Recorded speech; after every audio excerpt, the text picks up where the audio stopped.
میں زیارت کراؤں. آپ کو مانیٹر پہ دکھ رہی ہے کہ نہیں؟ تھوڑی دھندلی دکھ رہی ہے. ان کا عقیدہ ہی دھندلا ہے تو آپ کو کہاں سے صاف دکھیں گا؟ میں دکھا دیتا ہوں. حوالہ دکھانے کی ذمہ داری. اور سی ڈی آئیں گی تو سی ڈی میں تو بہت کلیئر دکھتا ہے آپ کو. میری سیڈیاں جو دیکھتے ہیں ان کو پتا ہے. کتاب کا نام ملفوظات حکیم الامت، مسمى به الافادات الیومیہ من الافادات القومیہ. یہ کتاب کس کی لکھی ہوئی ہے؟ کس کی ملفوظات ہے؟ مولانا اشرف علی تھانوی صاحب کی، جو علماء دیوبند کے حکیم الامت ہے. حکیم ہے یہ پورے علماء دیوبند کے، حالانکہ خود سب سے بڑے مریض ہے. آئیے ذرا اس کتاب میں کیا لکھتے ذرا دیکھیں. اس کی جلد نمبر 5 صفحہ 216 قسط نمبر 181. مولانا تھانوی کہتے ہیں ایک شخص نے مجھ سے پوچھا، تھانوی صاحب سے پوچھا کسی نے، یزید پر لعنت کرنا کیسا ہے؟ میں نے کہا یزید پر لعنت کرنا ایسے شخص کو جائز ہے جس کو یہ یقین ہو کہ میں یزید سے بدتر ہو کر نہ مروں گا. یعنی کہتے یزید کو برا بھلا مت کہو، اس کو لعن تان مت کرو، لعنت مت کرو. کون شخص لعنت کرے؟ جس کو یہ یقین ہو کہ میں یزید سے اچھا ہو کر مروں گا. اللہ کا فضل و کرم ہے، ہر سنی یزید سے کروڑ درجے اچھا ہے. کیونکہ سنی میں اگر کوئی بدعملی کی بنا پر، اللہ ہمارے نوجوانوں کو توفیق دے کہ وہ بدعملی بھی ان کی چھوٹ جائے.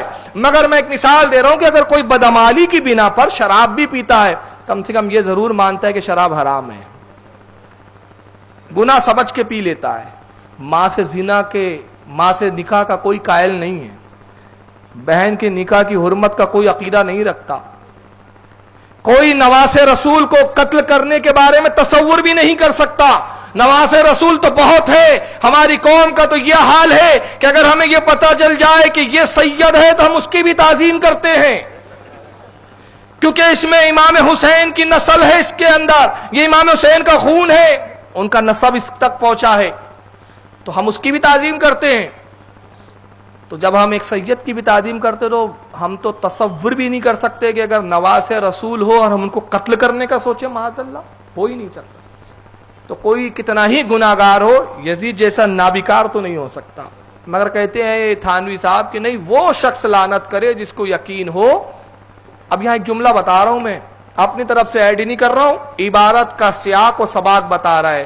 تھانوی صاحب سے پوچھ رہا ہے لعنت کر سکتے کہ نہیں، تو تھانوی صاحب نے ہی نہیں کہا میں کرتا ہوں تم مت کرو. تھانوی صاحب بتا رہے کرنا نہیں چاہیے. وہ شخص لعنت کرے جس کا یقین ہو کہ میں یزید سے اچھا ہو کر مروں گا. مطلب معلوم ہوا کہ تھانوی صاحب بھی اپنے آپ کو یزید سے بدتر ہی سمجھتے تھے، اس لیے وہ بھی یزید پر لعنت کرنے کے قائل نہیں ہے. آگے کہتے ہیں کیونکہ اگر ایسا نہ کہتے ہیں کہ جس کو یہ یقین ہو کہ میں یزید سے بدتر ہو کر نہ مروں گا، کیونکہ اگر ایسا ہوا تو یزید یہ نہ کہیں گا کہ کیا منہ لے کر مجھ پر لعنت کی تھی، سو اس کا بھی کچھ پتا نہیں کہ خاتمہ کس حال پر ہوگا، بس اللہ کی پناہ مانگے. اب یہاں ذرا جملے سنیے تھانوی صاحب کے. تھانوی صاحب کہتے ہیں کہ اگر ایسا ہوا، یعنی کسی نے دنیا میں لعنت کی یزید پہ، تو ایسا نہ ہو کہ یزید آ کر کہے کیوں میاں کس منہ سے مجھ پر لعنت کی تھی. یزید آئیں گا کہاں؟ کہنے کے لیے آئیں گا کہاں؟ دو جگہ ہو سکتی ہے، ایک تو جہنم میں، دوسرا قبر میں. قبر میں آ کے یزید بولیں گا بقول ان کے کیوں میاں کس منہ سے مجھ پہ لعنت کرتے تھے، تمہارے عمل تو مجھ سے بھی بدتر ہے. تو کہتے خاتمے کا حال معلوم نہیں کہ خاتمہ کس حال پر ہوگا، پتہ نہیں. تو اب ان کے عقیدے کا دوگلا پن دیکھیں آپ. اور میں اپنی قوم کو یہی سمجھانا چاہتا ہوں کہ ان کے عقیدوں کو دیکھو، کتنے بدترین عقیدے ہیں ان کے، انتہا کر دی انہوں نے بدترینی کی. ہم اگر یہ عقیدہ رکھیں کہ بخاری شریف میں ہے کہ اللہ کے رسول تشریف لاتے ہیں، فرشتے کہتے ہیں ما کنت تقول حق فی ھذا الرجل، تو اس دو شخص کے بارے میں، نبی کریم کے بارے میں کیا کہتا تھا. اور وہاں حاضر رجل کا صیغہ ہے، موجود کا صیغہ، حاضر کا صیغہ، مشار الیہ، وہاں جملے آتے ہیں. ہم کہتے ہیں نبی قبر میں آتے ہیں، تو یہ کہتے ہیں نبی آ نہیں سکتے، نبی مر کر مٹی میں مل گئے. مگر ان کے عقیدے کے مطابق یزید آ سکتا ہے اور آ کے پوچھیں گا کس منہ سے مجھ پہ دنیا میں لعنت کرتے تھے. اور یا تو جہنم میں پوچھیں گا، تو تم ہی سے پوچھیں گا، ہم سے نہیں پوچھیں گا، کیونکہ ہم کو تو وہاں جانا ہی نہیں ہے. کیونکہ ہم گناہگار ضرور سمجھتے اپنے آپ کو، مگر رسول کی شفاعت ہمارے گناہوں سے بہت وسیع ہے. ہم خطا کار ضرور ہیں، مگر ہمیں معلوم ہے کہ ہمارے رب نے فرمایا میری رحمت میرے غضب پر غالب ہے، ہمیں پتا ہے۔ ہم اپنے آپ کو گناہگار سمجھنے کے باوجود بھی اللہ سے پر امید رہتے ہیں، ہم نا امید نہیں ہے، مایوسی نہیں کرتے ہم کہ اللہ ہمیں پکڑیں گا، ہم تو یہی امید لگائے بیٹھے رہتے ہیں کہ اللہ ہم گناہگار ضرور مگر تیرے نبی کے اہل بیت سے محبت کی، اس کے صدقے میں ہمیں معاف فرما دے۔ آئیے اسی کتاب کا دوسرا صفحہ دیکھیں، اسی کتاب کا صفحہ، اب یہ صفحہ 402 ہے، پہلا صفحہ تھا اس کا صفحہ تھا 216 اور یہ 5ویں جلد کا صفحہ 472۔ اس پر کہتے ایک شخص نے مجھ سے پوچھا، تھانوی صاحب کہتے ہیں یزید پر لعنت کرنا کیسا ہے؟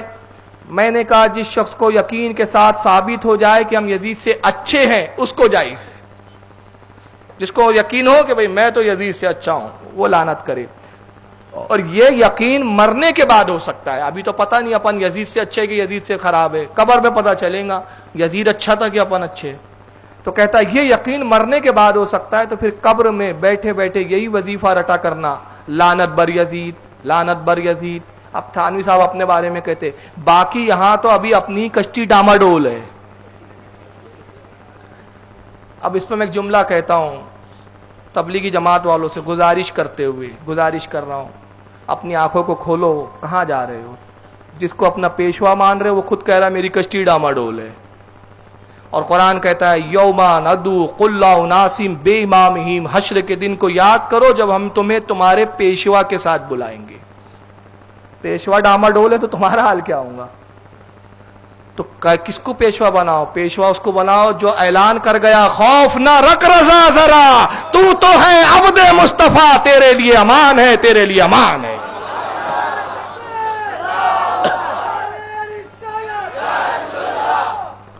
اسے پیشوا بناؤ جو بے خوف ہے، کیوں؟ اس کو اپنے نبی پر بہت اعتماد ہے۔ خوف نہ رکھ رضا ذرا، تو ہے عبد مصطفیٰ، تیرے لیے امان ہے، اور کریم اپنے کرم کا صدقہ لائی میں بے قدر کو نہ شرما، تو اور رضا سے حساب لینا، رضا بھی کوئی حساب میں ہے۔